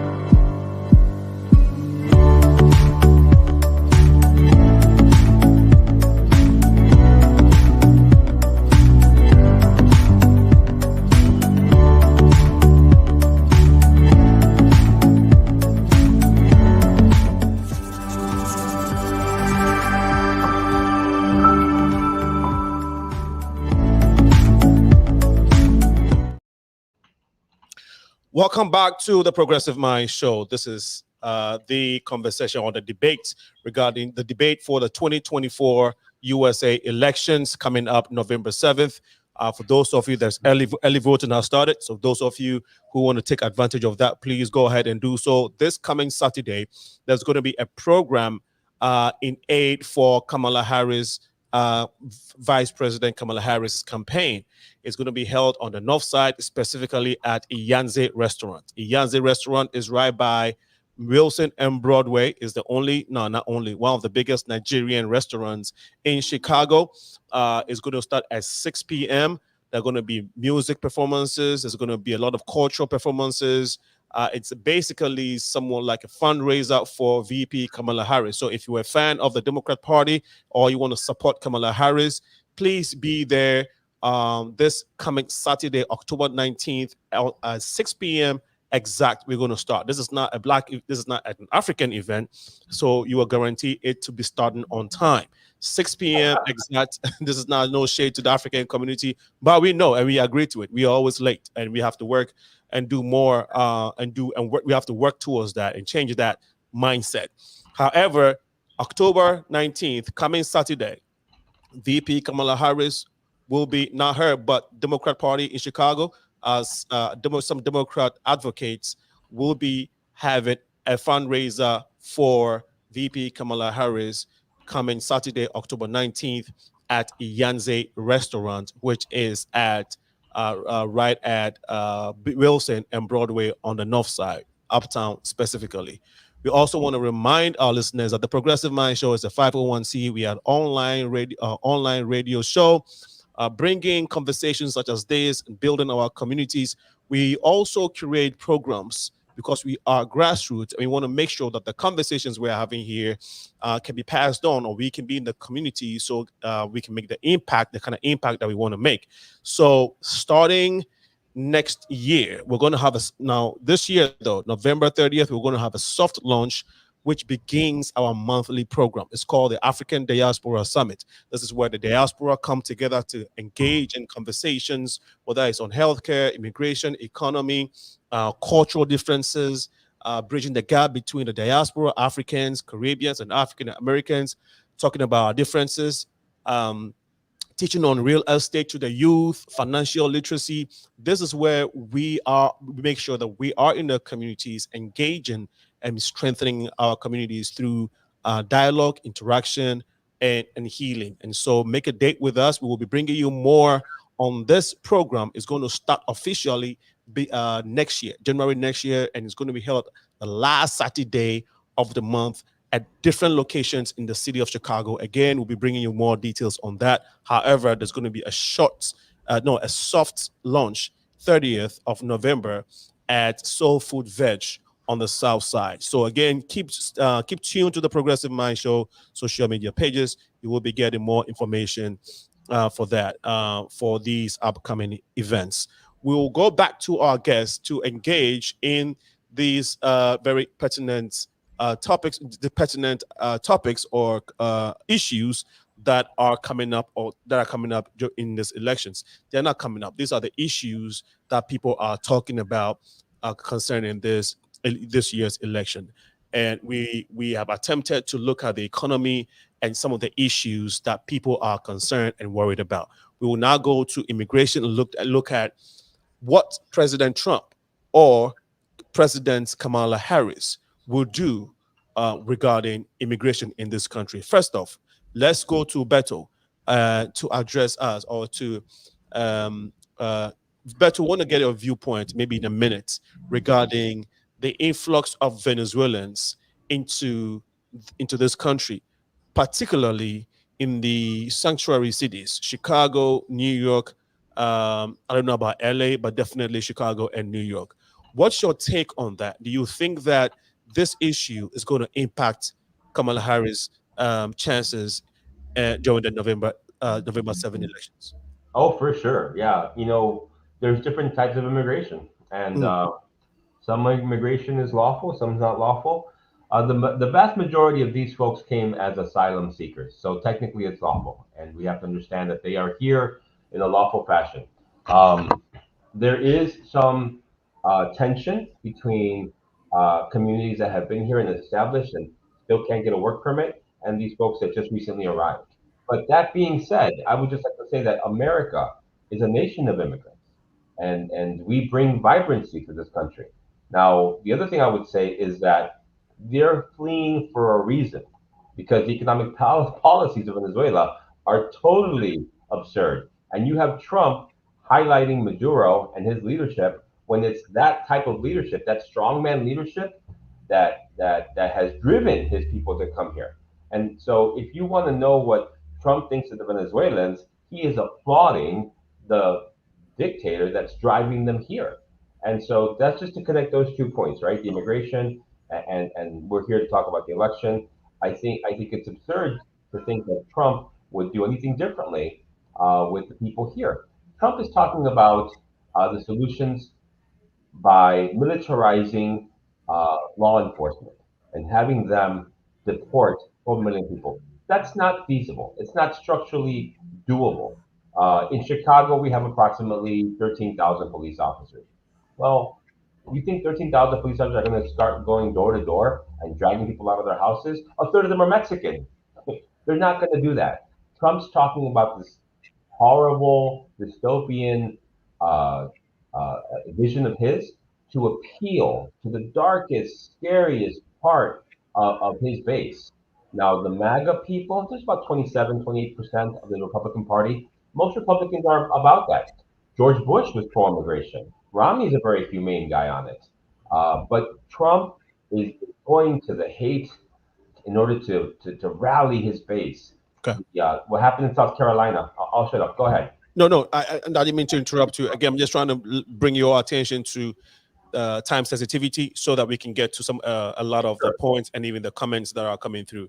So, but point brilliantly made. Tyrone, your response. He said that that's not doable.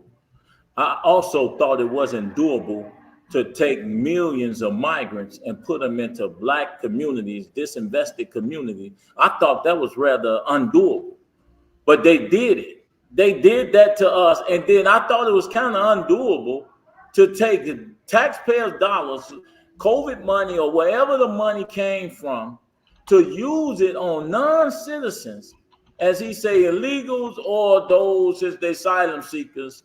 That makes it legal, but without our permission. As the people that had townhouses, and you was there, Senator, you seen them, where the community said, no, spend that money on us, spend that money on fixing our broken homes, spend that money on housing homeless black people, homeless veterans, spend that money on repairing the damage and training black men, boys, and black communities. They did what they wanted to do because they are in authority. So when Trump is in authority, Beto, when he wins, he can do what he want to do. You shouldn't even take it personal. You can say there where the people voted him in. And I said, this is elections have consequences. Our communities voted these people in to cause them all of this disinvestment, and the potentially with the TDA and all the different maybe gangs that will come in that we don't even know about, or the bodies that we don't know, like he just said, you don't even know who they are because they may be blended in there with Mexicans. So now, okay, if we don't know who they are, I did 21 years, Senator, and this government know who I am. This government can find me at any given time, and this government know my crime. But you don't even know the crime of the people, if there is crimes. I'm not talking about the law-abiding Venezuelans. I'm talking about we don't know who we let in this country. It's almost synonymous to, I'm going to ask you, Senator, and I'm going to ask Beto. Beto and Senator, would you all pay y'all my mortgage before you pay your own? Nah. You wouldn't do that. So why would we do it? Why would we give our resources away to non-citizens? And Beto, I'm with our helping the world. I'm like you, love all the people. So then why didn't we take all those billions in New York, LA, California and Chicago, and give them the billions to repair their own country? Why didn't we just do that? Great point. So on that note, we would want to take the next one.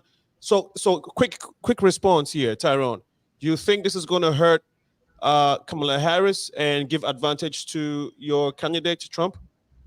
I do think it's going to hurt Kamala Harris. I don't know how much. I don't know if Trump, and that's the neglect of the Republican Party. See, I can say that because I'm not a part. I'm not tied to a party.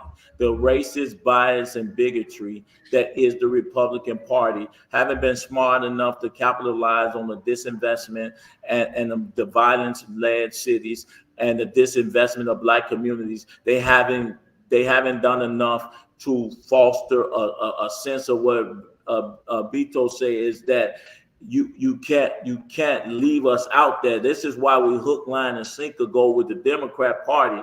They may not say that they're against this or that, but their actions against our communities and their policies, and like the crime bill, it acts on us in our bodies in a way that no people can sustain forever. That type of treatment without them fixing and repairing their model or narrative, Vito, they will continue to lose the black vote. Yes. Okay. So I want to ask it again, another direct question. Beto, you are a Democrat strategist. How long have you been voting for the Democrat Party? All my life. All your life. Okay. Yeah. Great. And so you're definitely vouching and voting for Kamala Harris. Tyrone, how long have you been a Republican? I'm not a Republican or a Democrat. Great. But I have voted for both parties. Okay, great. That's what I was going to ask you. And why are you deciding to support Trump for this particular elections? Because of what I just mentioned, all the systemic disinvestment that can be proven in no limited time in every community in America that's Democratic led. It's not a national election, as one of your guests said. This is a local issue. So my local issues and conditions dictate my national agenda. So I believe pushing against that and voting for Trump is a change into the unnatural order of what's been happening to us. Okay, great. We'll take one quick healthcare question and then we'll move on to foreign policy because of the time. For those who want to ring in, the number is 815-277-5047. If you want to call into this show, make a comment or ask a question respectfully, the number is 815-277-5047. 815-277-5047. If you want to ring in and contribute to the show. Healthcare. Is Trump going to ban abortion nationwide, even when it occurred through incest or rape? Tyrone. He's already stated that. He said he wouldn't. That's they push it too hard with that because that's the narrative they want to push, I think. And I've heard him on several cases saying he leaves that to the state. Okay. Beto, direct response to this question. Trump has already told us what he's doing, and what you look at is the Supreme Court. You know, he's put the people in the court that he knows will support a permanent ban to abortion. They've already undermined half a century of settled law. There's a concept in the law called stare decisis. It's been decided, and yet these people went very well out of their way to destroy that half century of precedent. If Trump gets another chance to appoint nominees, and he may very well have three, you'll see Clarence Thomas retiring. You'll see Alito choose to retire, and then he'll probably have a third one. And that would permanently destroy, or at least in our lifetime, the ability for people to have reproductive freedom. Healthcare equity is, and by that I mean we should treat men and women as not property of the state, but they like I personally think, as a Democrat, a hospital room is too small for a woman, her doctor, and the federal government. We should let the woman decide what she wants to do. And if you allow Trump to win, what you're really saying is that you are okay making women second-class citizens where they don't have freedom over their own bodies. Okay. So, Vito, is it okay for the prison system, the courthouse, to mandate 3 strikes and keep black men in jail forever over cannabis? I think that the 3 strikes rule was a terrible part of the '94 crime bill. I think that it was bad on policy. It was bad. So when are we gonna fix it? Well, I mean, that's something that I think Kamala Harris has spoken in favor of, so she would support your position. But as far as healthcare goes, it's a pretty. You think the healthcare? You think more people are murdered from? You think that is more important than black men and boys being murdered and incarcerated, mass incarcerated for all these years? You think that's a greater issue? Well, I'm following. Because it sounds like black men can die indiscriminately in this city, in this country, and nobody puts that same argument you making about us dying versus somebody aborting a baby. We dying. We here and dying. I think African American men, black men, will do better healthcare wise under a Democratic administration. Okay. Certainly, because with Trump, he's basically defunding healthcare, and you get universal healthcare through the ACA from a black president, right? That very much benefited the black community.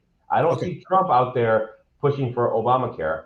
I think, in fact, he was directly opposed to it just Okay. because it's an Obamacare. But All right. Obamacare, We gotta move on. We gotta move on to foreign policy real quick, guys. And I know healthcare it's a whole show on its own. Uh, Hopefully, we can get a chance to deliberate on some of these issues before the elections. But before the 10 minutes, for the next 10 minutes or less, I want us to look at foreign policy and perhaps touch on some of the comments that have come through before we wrap this conversation for today. Tyrone, uh, two wars. America is struggling economically. You touched on it earlier. You think that this issue is going to give Donald Trump an edge over VP Kamala Harris, and why? Because I think America see Donald Trump as a strong man and having the ability to control Putin, having the ability to control and even negotiate with Netanyahu. My question is this, and my statement is this: it's not a matter of who's right or who's wrong. If we as American are the leaders and we continue to pay for wars while also hiding our hand and not calling a spade, then we are hypocrites. We are hypocritical and we are not worthy to lead the world. And in this case, where there's violence and war all over, America should be saying violence anywhere is violence everywhere. You can't, it's no comparison to the number of deaths that's been laid out against Palestinian people versus Israeli people. But you will not find the Democrats nor even the Republicans telling the truth about women and children being murdered on both sides. It is unethical and is unchristian like for anybody who call themselves a Christian or a Republican or a Democrat that call themselves a Christian to see war and murder against human lives and human beings as something that they should be okay with. That we have the power to stop our money, our resources, and stop and stand on both sides, because we constantly pumping our taxpayers' dollars into these wars, yet we can't even fix the wars that we're dealing with in these communities across America. Okay, great point, Beto. Real quick. I mean, with Trump, you have someone who's cozying up to dictators like Maduro, like Putin. He is definitely he met with Kim Jong-un in North Korea with no preconditions, legitimizing that dictator, and forgetting about human rights abuses. It's tough to be a man of color in America. Imagine being a man of color in Korea. Like, people are just getting disappeared. He plays like a mob boss with Ukraine, saying, if you don't give me some evidence that I need, I'm gonna not let you get any support. And Putin's plan in Ukraine is for Trump to win. That's the Putin plan. When you talk about multilateralism, the one time that Article 5 was used in NATO, it was to support the United States in the war of terror. And so, Trump is distancing himself from NATO. He's saying that NATO shouldn't exist. And we need those alliances. We can't be the world's policeman. We don't want to be the world's policeman. Do you think that, Beto, these issues, these two wars, is going to cost Kamala Harris any at all? If you want to respond, you want to directly respond to that? You're asking me if the war in Ukraine and what's happening in Israel, is that yes, what is it going to cause the Democrats, to lose some elections? Because a lot of people are saying we don't have to be in those spaces and spend this much money on these two wars when the economy, when American people are struggling. So again, that's the conversation on the ground. So do you think that with this mindset of people worrying about the economy, instead of focusing on instead of this country or the government focusing on this war or pumping a lot of money in these two wars, are people going to direct this towards November 7th and vote for President Trump instead of Kamala Harris? I believe in a strong defense. I think that Israel is an indispensable So ally. you don't think that this two wars is going to is going to influence people to vote against Kamala Harris or the Democrat Party? You don't think so? If anything, I think it'll go for her because I think if you care about Ukraine, you probably are voting for Kamala Harris because you know that the war in Ukraine, it's optional for Russia. If Russia stops fighting, the war is over. It's not optional for Ukraine. If Ukraine stops fighting, there is no more Ukraine. And you know this because in Latvia, they just put up barricades and they're going to blow up some bridges to keep that part of Russia from coming in. Russia threatens all of Europe, threatens Poland. We have more Polish people in Chicago than we do in Krakow. Like it's not just the Ukrainians. Okay. Because if Ukraine falls, so your response is that it's not going to cost the Democrats any votes November 7th, this issue about this war going on in Ukraine and Israel and Gaza. So that is your point. I just wanted to establish that. Yeah, and evidenced by the fact that the majority of the House of Representatives voted for the aid package. Okay, great. So I just wanted to move on to some comments because we only have 4 minutes. Democrats' foreign policies have created more wars and have destabilized the world. African countries like Libya, Egypt, etc. are victims of these policies. Talk about Ukraine, Gaza. Okay, so that is his comment to the issue about the wars, the two wars. Again, from John, he says affordable health will allow for pre-existing conditions, allow for low cost of medication, home health services for the seniors. These are great benefits for both whites and blacks, Democrats and Republicans. On that note, I think that there are so many comments that we haven't been able to go through. Please pardon us. Leonard Leroy, you made so many great points. I wish we had time to be able to tackle the points that you've made and the comments that you've, some of the points and comments and questions that you've raised. Do you ever wear an Article 5 NATO ribbon? So maybe I don't think we'll have time to respond to that. Trump 2024, he's a wild card and other countries respect him. Okay, on that note, we would give you guys 1 minute each to wrap this conversation up. We'll start with Beto and Tyrone, you can close up. Beto, in a minute, tell us why Americans should vote for Kamala Harris. Kamala Harris comes from a great tradition of progressive ideals, and she's very much in line with Barack Obama's expanding healthcare to millions. She's very much in line with Bernie Sanders on tuition-free public education, challenging big banks. You know, she sued the banks and got $20 billion back for California. That was her primary claim to fame as a representative in California, the Attorney General. She's in line with the tradition of Elizabeth Warren, championing financial reform, consumer protection, and she's a woman who has if she wins, and I hope she does, she's going to create not just a symbolic focus point for young women and young ladies, but for everyone, because in America anybody can become president of the United States. And I hope and I pray that she has that opportunity, because I know what the alternative is. I know that under Trump, it's divisiveness. I know that it's increased taxation in the form of tariffs.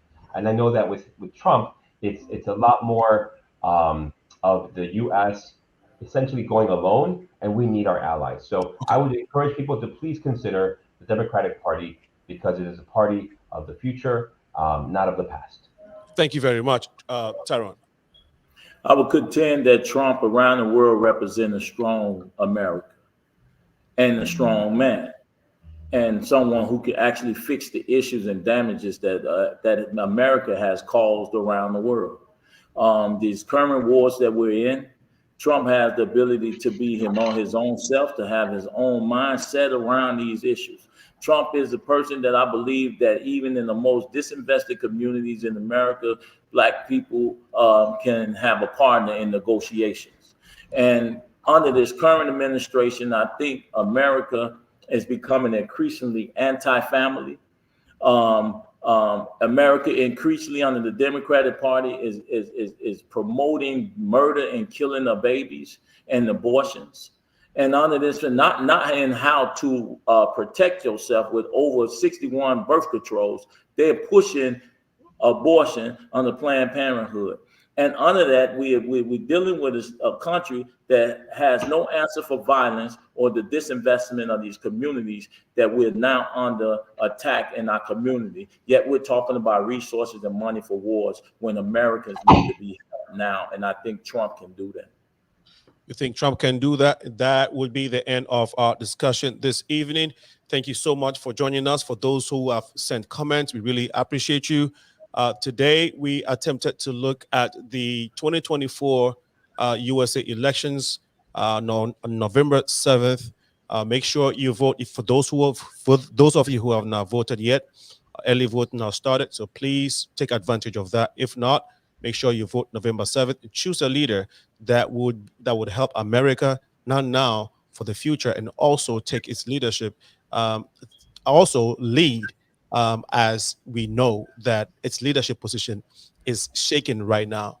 And so make sure that you are voting November 7th. Make sure that you are taking advantage of early voting as well. Remember that on this platform, if you want to do an event, or you want to promote your business, or just even want to talk about your business, or have any services that you want to promote, you can advertise with us. Reach us on phone number 815-409-9123, 815-409-9123, or email info.progressiveminds@gmail.com, info.progressiveminds@gmail.com. You can also reach us on all our social media platforms, The Progressive Minds Show, The Progressive Minds Show. You can reach out to us. We'll be more than happy to assist you. For all those who have joined, Divine Atipo, I see you. Anakwesi, I see you. Naji Islam, thank you all for joining the feed. And Selassie Amekuji, you also joined. K Mensa, you were also here. If I forgot or missed your name, it's not intentional. There's so many of them here that I have not been able to capture. And because of time, we have to end the show. We'll be here next week, Tuesday, talking to some of the leaders that are running for local politics. So stay tuned. The Progressive Mind Show, turn on your notifications so each time we come, you can get the alert to listen and be part of this community building process. This has been your host, aka Sana, aka Alinko Beto. Thank you so much for being on the show this evening. And then Tyrone, you as well. Have a wonderful evening, all our viewers. We'll be here next week, Tuesday at 6 p.m. Bye-bye. Remember, to whom much is given, much is required.